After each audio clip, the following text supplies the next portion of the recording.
Baiklah, pada kesempatan hari ini kita akan membahas mengenai menulis kutipan dan daftar pustaka.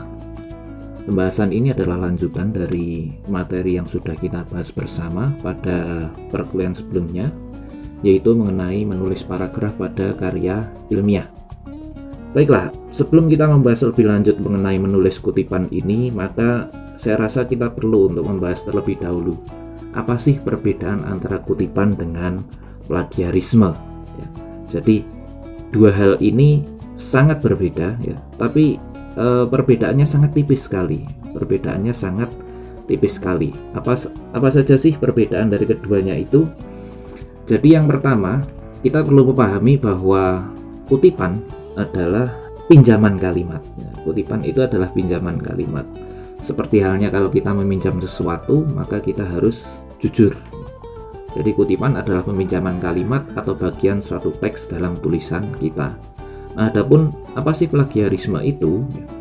Plagiarisme adalah tindakan pencurian atau penjiplakan. Jadi sangat berbeda antara keduanya. Yang pertama adalah peminjaman, sementara yang kedua adalah pencurian. Tentunya kan ada konsekuensinya ya. Kalau pinjam itu bagaimana? Kalau pencurian, kalau kita ketahuan mencuri, maka pasti akan mendapatkan hukuman. Nah, tapi meski demikian, perbedaannya sangat tipis antara kutipan dengan plagiarisme. Karena apa? Karena yang membedakan adalah yang pertama adalah masalah kejujuran. Dan yang kedua, setelah kita jujur, bentuk dari kejujuran itu apa? Adalah dengan cara kita menuliskan sumber dari apa yang sudah kita tuliskan. Jadi bedanya antara kutipan dengan plagiarisme adalah kalau kutipan itu ada sumbernya. Kamu dapat dari mana gitu? Anda dapat tulisan itu dari mana? Sedangkan kalau pencurian atau penjiplakan atau plagiarisme itu sifatnya kita nggak jujur. Kita mengcopy paste ya istilahnya, kita menyalin tempel tulisan orang lain tapi kemudian tidak jujur untuk menuliskan bahwa ini adalah hasil salin tempel ya. Bahwa kita tidak jujur bahwa ini adalah hasil dari pikiran orang lain, buah pikiran orang lain. Dengan cara apa? Dengan cara kita tidak menuliskan sumbernya. Nah, oleh karena itu pada kesempatan kali ini kita mungkin akan membahas terlebih dahulu mengenai apa sih plagiarisme itu, sebelum kita membahas lebih lanjut mengenai tentang kutipan ya. Baiklah, plagiarisme. Jadi kita harus paham bahwa plagiarisme ini adalah masalah yang serius dan sudah ada sejak dahulu. Jadi sejak dahulu kala plagiarisme adalah permasalahan yang serius. Tapi seiring dengan bergulirnya perkembangan zaman ya, maka semakin bertambah parah sejak adanya era internet. Kenapa saya mengatakan semakin parah dengan adanya era internet? Karena kita dengan mudah mendapatkan referensi-referensi yang kemudian bisa kita salin tempelkan, bisa kita plagiarismekan, kita plagiasi ya, dengan sangat mudah. Beda dengan zaman dahulu. Kalau zaman dahulu kita tidak mengenal atau belum mengenal adanya internet, paling tidak kita masih mencari buku. Kita masih harus pergi ke perpustakaan, kita harus mencari buku, kita harus mencari penelitian-penelitian yang sudah ada di perpustakaan. Tapi sekarang tinggal membuka internet saja, maka semuanya ada. Oleh karena itulah saya pernah mengatakan bahwa ya dunia internet itu semacam belantara yang sangat luas sekali. Tinggal bagaimana kita memanfaatkannya. Baiklah, kemudian apa sih yang menjadikan alasan atau apa sih alasan seseorang itu menjadi seorang plagiator? Setidaknya berdasarkan apa yang pernah saya dapatkan, berdasarkan dari pengalaman saya menemukan beberapa tulisan yang disinyalir mengandung plagiarisme, itu setidaknya ada 4 hal. Yang pertama adalah biasanya seseorang menjadi plagiator karena pertama, ketersediaan sumber bacaan di perpustakaan yang sangat minim.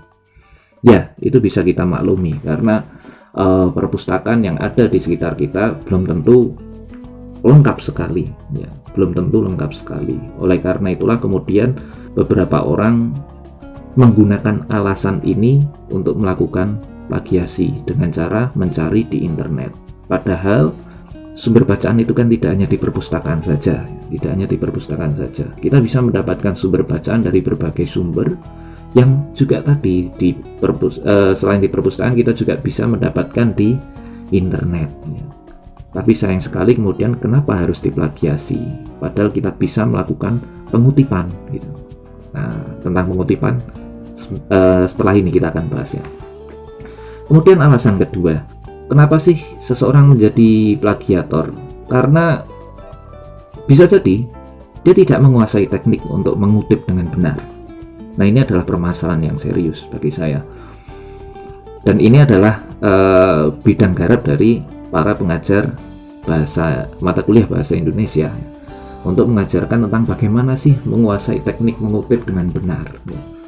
Karena pada kenyataannya para mahasiswa, para peneliti pemula dan sebagainya, mereka menganggap bahwa saya tidak melakukan plagiarisme gitu. Tapi ternyata setelah dicek, ternyata dia sudah melakukan plagiarisme. Karena apa? Karena dia tidak tahu bagaimana sih teknik mengutip dengan benar itu gitu. Sedangkan alasan yang ketiga, kenapa seseorang menjadi plagiator? Karena dia kurang terbiasa untuk menulis parafrase. Tentunya kalau boleh saya memberikan pilihan kepada teman-teman sekalian, kira-kira Anda akan memilih mana antara copy paste atau salin tempel dengan parafrase? Sebelum kita membahas lebih lanjut, parafrase itu apa sih? Parafrase itu adalah kita mengutip tulisan orang dengan membahasakan ulang menggunakan bahasa kita sendiri. Coba misalkan kita dihadapkan dengan dua pilihan, ada buku, kemudian silakan Anda memilih, silakan buku ini Anda tulis ulang atau Anda bahasakan menggunakan bahasa sendiri. Tentunya kecenderungan kita akan memilih yang mudah, dan tentunya copy paste itu yang paling mudah. Nah, oleh karena itulah kemudian kenapa plagiarisme itu menjadi sangat merebak dan menjadi masalah yang sangat serius, karena kita masih belum terbiasa untuk menulis parafrase. Padahal ini adalah salah satu kunci untuk menghindari dari plagiasi. Dan yang keempat, ini yang kemudian paling saya sayangkan, yaitu adalah masalah tenggat waktu. Masalah tenggat waktu ini adalah masalah yang alasan yang menurut saya sangat tidak bisa saya maafkan. Karena apa? Karena pada kenyataannya, misalkan Anda mendapatkan tugas menulis dari seorang dosen Anda, entah itu mata kuliah apapun itu, tentunya dosen memberikan tugas menulis itu sudah memperhitungkan tentang tenggat waktu. Misalkan Anda mendapatkan tugas menulis diberikan waktu selama 1 minggu atau 2 minggu, 1 pekan atau 2 pekan.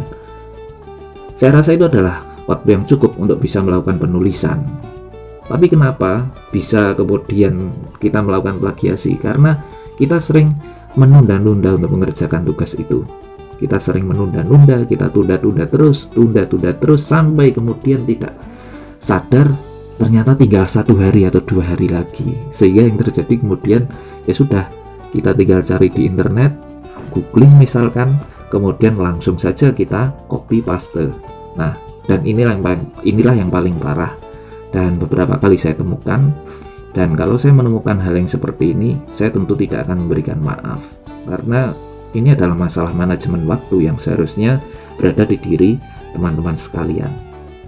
Ya, baiklah, itulah 4 hal yang menjadi alasan kenapa sih seseorang melakukan plagiasi atau plagiarisme, atau seseorang menjadi plagiator.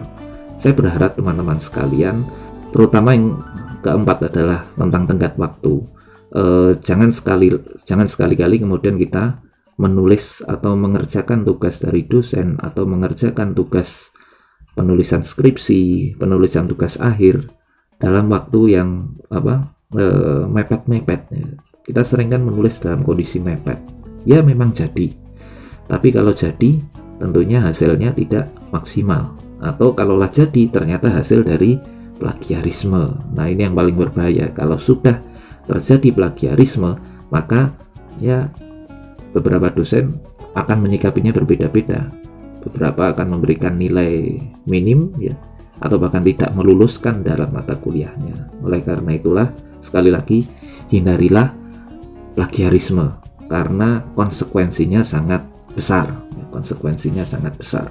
Nah, itulah 4 alasan yang menjadikan seseorang melakukan plagiarisme.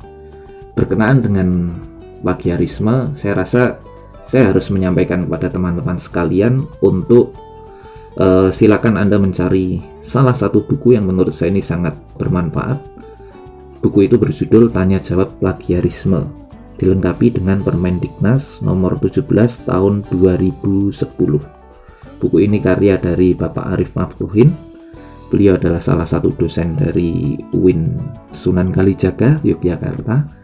Dan mengenai informasi buku ini, silakan Anda cek di Google Classroom yang sudah kita miliki ya. Dan sekali lagi sebelum saya tutup, satu hal yang perlu saya sampaikan, seperti yang sudah saya sampaikan pada pertemuan-pertemuan selanjutnya, bahwa sebenarnya Bapak Ibu dosen Anda atau Bapak Ibu dosen kita itu sangat mudah mengidentifikasi tulisan ini mengandung plagiarisme atau tidak.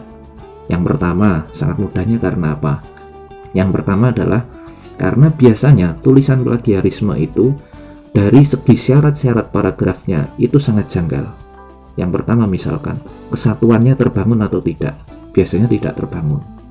Oke lah, kalau kesatuannya terbangun, maka yang kedua, koherensinya atau kepaduannya itu terbangun tidak? Biasanya tulisan yang copy paste, salin tempel, sehingga menjadi semacam kain perca ya. Ada plagiarisme kain perca, nanti Anda silakan cari. Biasanya hubungan antara kalimat satu dengan kalimat yang lain, hubungan antara paragraf yang satu dengan paragraf yang lain itu saling tidak terhubung. Sehingga ini celah yang kedua ketika dosen kita memahami ini kok kayaknya plagiarisme. Dan yang ketiga, tentunya syarat dari pengembangannya. Pengembangan paragrafnya tidak jelas juga. Sebenarnya dia ingin mengembangkan dengan cara apa gitu. Karena sekali lagi itu ditulis secara copy paste. Nah, oleh karena itulah sekali lagi teman-teman sekalian, saya rasa hindarilah menulis plagiarisme. Hindarilah aktivitas plagiarisme ini. Apalagi kemudian pada era perkembangan zaman saat ini, kita sudah menemukan beberapa alat bantu untuk mendeteksi plagiarisme, atau istilahnya adalah plagiarism checker. Plagiarism checker ini cara kerjanya seperti ya antivirus. Jadi nanti tulisan teman-teman sekalian akan di scan oleh alat plagiarism checker itu, kemudian nanti melalui scanning itu nanti akan muncul persentasenya, berapa persen plagiarisme yang kita lakukan. Bahkan sampai dituliskan bukti-buktinya, Anda dapat kutipan ini dari mana gitu. Oleh karena itu ini semakin tidak bisa berkutik lagi. Nah, maka dari itulah sekali lagi teman-teman sekalian, satu hal yang ingin saya sampaikan sebelum saya tutup, hindarilah plagiarisme. Dan sebagai gantinya, maka tuliskanlah kutipan. Baiklah, saya rasa itu yang bisa kami sampaikan pada kesempatan kali ini. Terima kasih atas perhatiannya. Dan jika ada pertanyaan, silakan Anda tuliskan di kolom komentar. Terima kasih.